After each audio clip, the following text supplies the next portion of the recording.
बाबू तय सुई लगा दे मोला, एगा डॉक्टर बाबू तय सुई लगा दे मोला।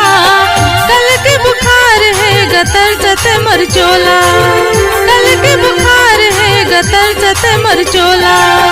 नारियल छूके देखन देना वो मौला, नारियल छूके देखन देना वो मौला। सूजी लगा के बन कर दे हूँ तोला, सूजी लगा के बन कर दे हूँ तोला।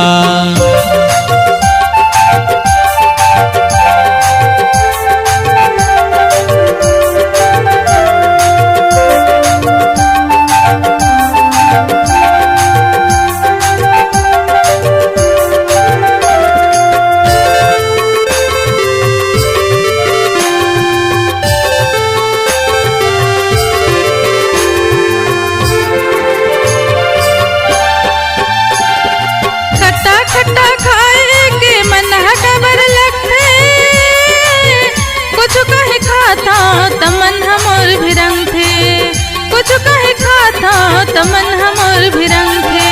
खट्टा खट्टा खाए के मन खबर लगते, कुछ कहे खाता तमन हमर भी रंग थे, कुछ कहे खाता तमन हमर भी रंग थे। ये गा डॉक्टर बाबू तय दवा खिला दे मोला।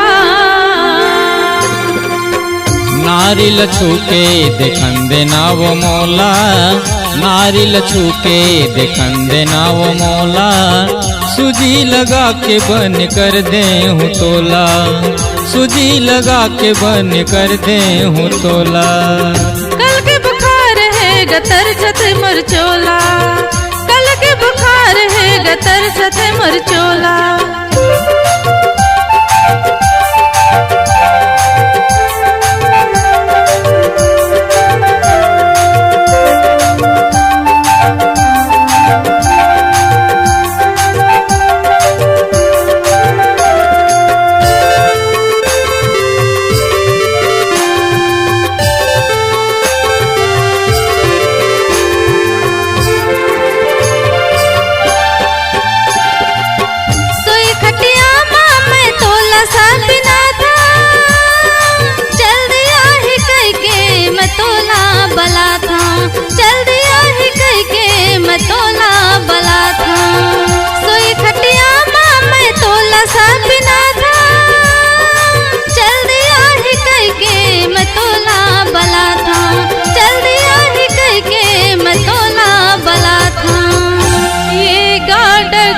बाबू